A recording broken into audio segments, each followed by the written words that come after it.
Managing risk and challenge in the early years. The health and safety of children, families, staff and the community is of paramount importance, and we need to take all necessary measures to protect them. However, there is a balance to be struck between keeping children safe and encouraging risk-taking and offering challenges to them. Allowing children to take risks within a safe and secure environment is vital for their development. A risk is anything that presents a challenge for an individual child, which might be something quite small. Indeed, some children need lots of experiences simply in making their own choices, and practitioners need to provide a varied and interesting environment which enables them to do that.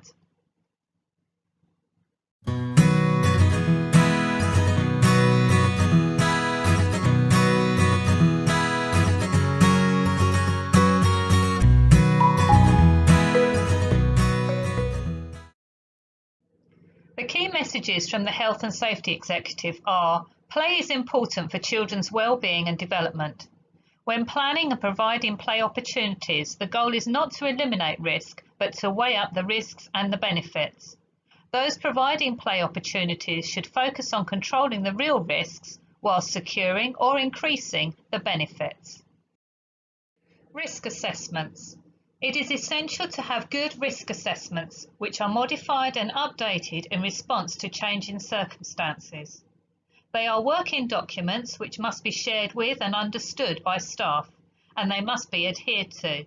Monitoring is important to ensure standards are maintained. Practitioners must take all reasonable steps to ensure both staff and children are not exposed to risks that should be avoided.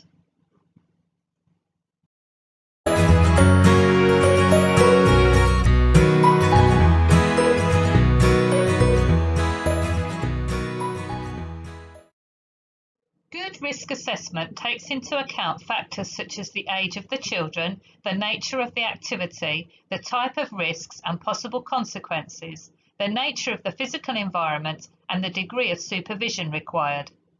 Activities which present children with risk and challenge can go ahead when there is a clear understanding that any small mishaps that occur are part of the learning experience and are far outweighed by the benefits.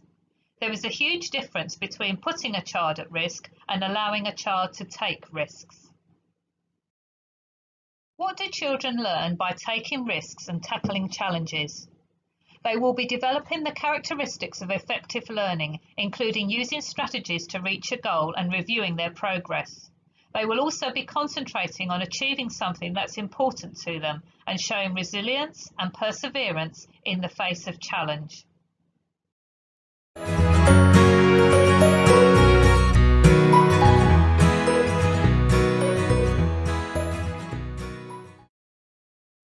Everyday life is full of risks and challenges, and children need opportunities to develop the skills associated with managing risk and making informed judgments.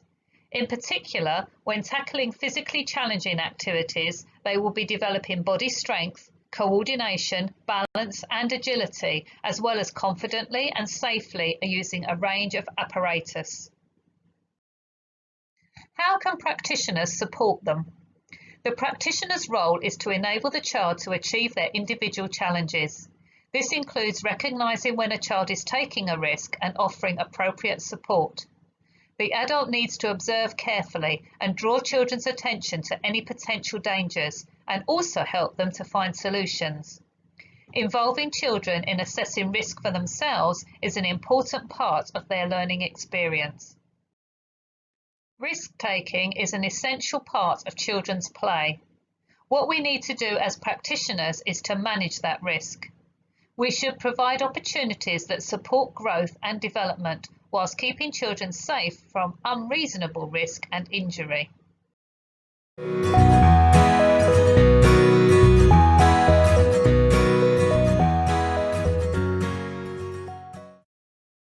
Appropriate support for an activity like climbing down the ropes, for example, could include explaining the steps needed, encouraging the children to watch and learn from others, and helping them judge when they are ready to try the challenge.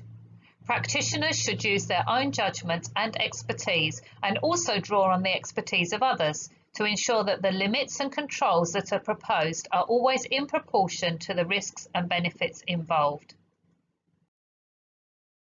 For example, a child may try balancing two bricks on top of each other, but not arrange them in a very stable way.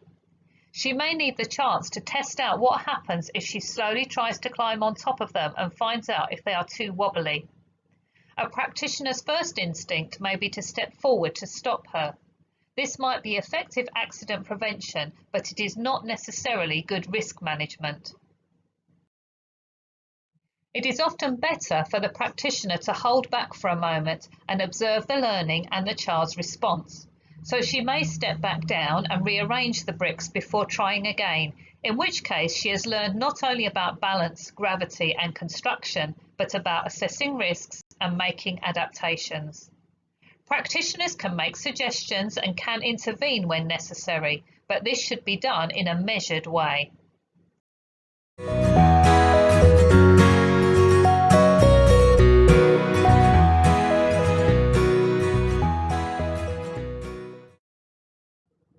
Practitioners should spend time explaining to children what makes activities potentially dangerous and demonstrating how to behave safely. A risk is something that a child can see and chooses whether or not to tackle. If we eliminate all risks, children will be unable to assess danger.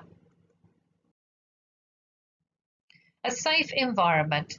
We want children to take appropriate risks, which is why we should offer activities which present certain challenges, such as woodwork, cooking, and more demanding climbing equipment. However, this should be distinguished from the need to reduce hazards, so we would not want children to use faulty equipment or encounter cat feces in the nursery garden. These are the kinds of hazards we need to identify and eliminate. Staff do need to know how to keep children safe in the environment. There must be a health and safety policy in place in each organisation. Staff training should be updated as required. It is helpful to have a daily checklist to support the monitoring of the environment. All practitioners should assess the indoor and outdoor environment in an ongoing way. Risks and hazards are removed if appropriate. For example, a wet and possibly slippery floor will be dried and reported if necessary. Practitioners should also modify the environment and provision in the light of changing weather conditions or other circumstances where necessary.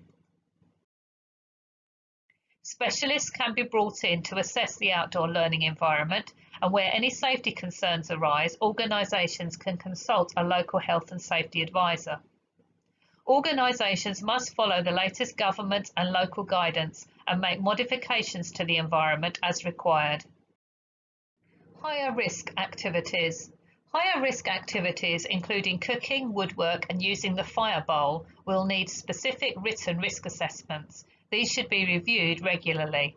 Where necessary, there should be specific staff training and a detailed policy developed. For example, to develop a woodwork area, it is necessary to develop staff expertise and confidence, purchase appropriate tools and resources, and introduce skills to the children in a systematic and planned way. It is necessary to consider the risks, consequences, benefits, and mitigations and act accordingly. So there is a risk to eyes if a nail or a splinter flies up. This has the potential for causing a serious injury. Therefore, children should be required to wear safety goggles when working in the woodwork area. There is also a risk of bruising the fingers when hammering. This is likely to cause only a minor injury. It can be partly mitigated by showing children the correct techniques for hammering, but it cannot be eliminated. However, the benefits of doing woodwork far outweigh the risk of a minor injury.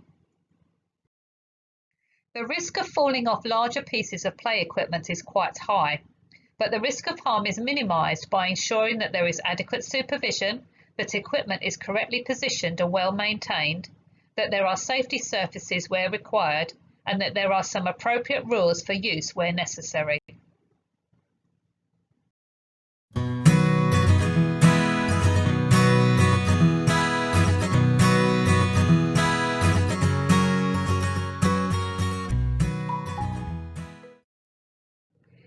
order to remove all risk, the use of such equipment would not be allowed, but the benefits must be considered too. These include children being able to expand their skills and confidence as they climb higher, reach further, or balance for longer, and learn what they can and cannot yet manage. Outings. Outside visits enhance learning and provide new opportunities and new stimuli. Staff must carry out risk assessments for all outings. These should include an assessment of the appropriate ratio of adults to children and an assessment of any risks and hazards that might arise during the outing.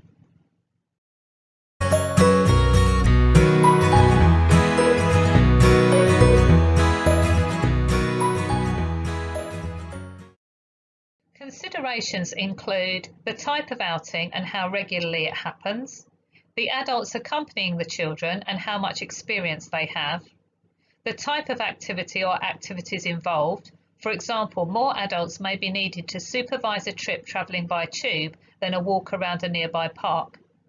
The ages of the children, are they new to the school or very settled?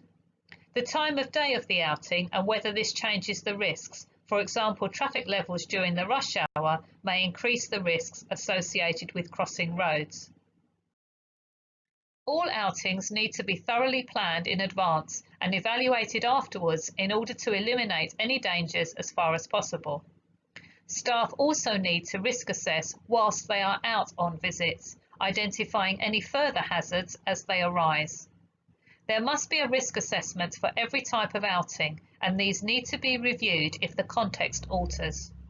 For example, in response to heightened security concerns, staff need to identify a place of safety should there be a security alert whilst they are on an outing. They also know to follow the run, hide, tell guidance.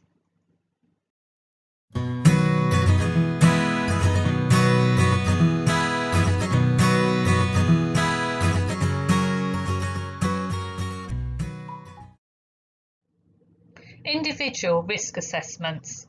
Occasionally, children may need an individual risk assessment to assess the impact of specific behaviour patterns or of physical or medical conditions. The individual risk assessments will record the adjustments that need to be made for them. In a similar way, some children may need a personal emergency evacuation plan, PEEP. Parental partnership. It is important to share the approach to risk and challenge with parents during initial visits and the settling in period and revisit it throughout the year. Practitioners should encourage parents to understand the importance of young children becoming independent and self-sufficient, as well as to appreciate the value of challenges. Practitioners must welcome discussion of their concerns while seeking to reassure them that minor bumps and bruises are not a big problem and are often inevitable when children are developing their physical skills. There will always be a person with overall responsibility for health and safety and for the management of risks. However, all staff are responsible for health and safety. Risk assessments must be carried out with an appropriate frequency and also be regularly reviewed. They must always be reviewed following the reporting of an accident or incident or a significant change in the learning environment. New risk assessments should be carried out if a new activity is introduced, if an activity is substantially changed, or if there are changes in staffing.